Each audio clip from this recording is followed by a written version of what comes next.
Bienvenue dans TRF Chronique, épisode 115. Aujourd'hui, on s'intéresse à un véritable tremblement de terre politique qui vient de secouer le Parlement européen. Au cœur de la tourmente, une nouvelle loi sur l'immigration extrêmement controversée. On va décrypter ensemble cette manœuvre qui, disons-le, a complètement changé les règles du jeu à Bruxelles. Le mot est fort, c'est vrai. Certains n'hésitent pourtant pas à parler de putsch. Alors comment est-ce qu'un simple vote en commission, qui aurait dû être une procédure assez classique, a pu déclencher une telle tempête ? Comment est-il pu être qualifié de coup de force ? C'est vraiment ça, le cœur du sujet. Et on va examiner ensemble, pièce par pièce, ce qui s'est réellement joué dans les coulisses. Alors pour comprendre, il faut revenir à un jour précis, le lundi 9 mars. C'est là que tout bascule.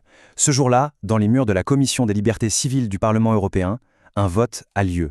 Et loin, très loin d'être une simple formalité, le résultat a provoqué une onde de choc monumentale qui se propage encore aujourd'hui. Il faut bien se rendre compte que ce n'était pas un vote comme les autres. Non, c'était une véritable déflagration. Ce vote a tout simplement fait voler en éclats des décennies de tradition politique, où les grandes décisions, elles se prenaient au centre, par consensus. Cet événement, il signale bien plus qu'un simple désaccord. C'est un basculement des plaques tectoniques du pouvoir au sein même de l'Union européenne. Pour vraiment saisir l'ampleur du changement, un petit retour en arrière s'impose. Depuis 2008, la gestion des expulsions était encadrée par ce qu'on appelait la directive retour. C'était une sorte de compromis. Mais voilà, depuis plusieurs mois, des négociations étaient en cours pour la remplacer par un texte beaucoup plus dur. Et ce fameux 9 mars, le vote surprise a tout court-circuité, balayant l'ancien système d'un seul revers de main. Bon, maintenant que le décor politique est planté, penchons-nous sur l'objet de toutes ces tensions. Ce fameux règlement retour. Qu'est-ce qu'il contient de si explosif pour mettre tout le monde dans cet état ? Sur le papier, l'objectif peut sembler assez technique, presque administratif. Il s'agit de créer un système commun à toute l'Union européenne pour rendre plus efficaces les expulsions des personnes en situation irrégulière. L'idée affichée, c'est d'harmoniser, de rationaliser les procédures. Simple, non ? Mais en réalité, quand on creuse, le texte va beaucoup plus loin. Il autorise la création de centres de retour en dehors du territoire européen, une mesure totalement inédite. Il simplifie de manière drastique les procédures d'expulsion. Il abroge purement et simplement la directive de 2008 et tous ses garde-fous. Et surtout, il met en place des listes de pays jugés sûrs, vers lesquels les renvois deviendraient quasi automatiques. Et attention, on n'est pas du tout dans la politique fiction. L'effet est immédiat, il est concret. Pas moins de 6 États membres, et pas des moindres, on parle de l'Allemagne, des Pays-Bas, ont déjà annoncé qu'ils comptaient utiliser cette nouvelle possibilité pour créer ces fameux centres de retour extraterritoriaux. La machine est déjà lancée.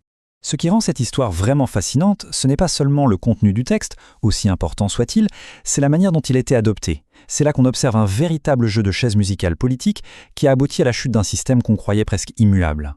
Il faut savoir que pendant des années, le Parlement européen a été gouverné par ce qu'on appelle la Grande Coalition. C'était un accord, souvent tacite, entre les trois grands groupes centristes, le centre-droit du PPE, les socialistes du SD et les libéraux de Renew. Cette alliance, elle leur garantissait la stabilité et surtout le contrôle de l'agenda législatif en gardant les extrêmes à l'écart du pouvoir. Et puis, entre en scène l'homme qui a fait dérailler ce mécanisme si bien huilé. Le député français François-Xavier Bellamy, qui est membre du PPE, a fait un pari pour le moins audacieux, rompre avec ses alliés historiques. Il a activement cherché, et finalement bâti, une majorité alternative, en allant chercher des voix non pas au centre, mais bien sur sa droite. Et voilà le résultat. La nouvelle carte du pouvoir à Bruxelles. Une union des droites. Le PPE, le grand parti de centre-droit, s'est allié aux conservateurs de l'ECR, et fait politique majeur, aux deux grands groupes d'extrême droite où siègent le Rassemblement national et Reconquête. Ensemble, ils ont formé une majorité de circonstances, laissant les socialistes et les libéraux, leurs anciens partenaires, complètement sur la touche. Évidemment, un texte pareil et une manœuvre politique de cette ampleur, ça ouvre une fracture béante au sein du Parlement. Désormais, ce sont deux visions du monde, deux récits complètement irréconciliables qui s'affrontent de manière frontale. D'un côté, on a le récit de la reprise en main. Ces partisans parlent de reprendre le contrôle, de rétablir l'autorité du droit, de garantir enfin l'application des décisions d'expulsion. Et de l'autre côté, c'est le récit d'une dérive autoritaire. Ces opposants, eux, dénoncent un durcissement radical, une violation des droits des migrants et pointent du doigt ce qu'ils considèrent comme une faute morale, une alliance politique avec l'extrême droite. Le fossé entre les deux est immense. Écoutons d'ailleurs les mots précis de l'artisan de ce vote, François-Xavier Bellamy.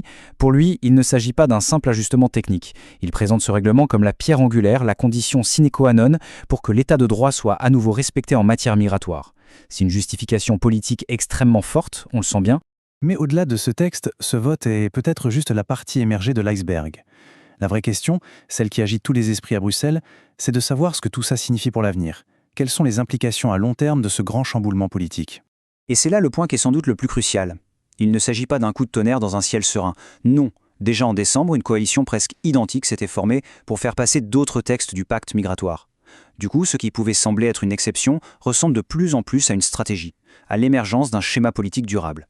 On termine donc avec cette question qui n'est plus du tout théorique. Ce vote marque-t-il la naissance d'une nouvelle ère? Une ère où une grande coalition des droites, allant du centre jusqu'à l'extrême, pourrait durablement prendre les commandes et façonner les politiques européennes de demain. L'équilibre des pouvoirs qui a défini l'Union pendant des décennies est peut-être en train de se fracturer, là sous nos yeux. C'est une affaire à suivre de très très près.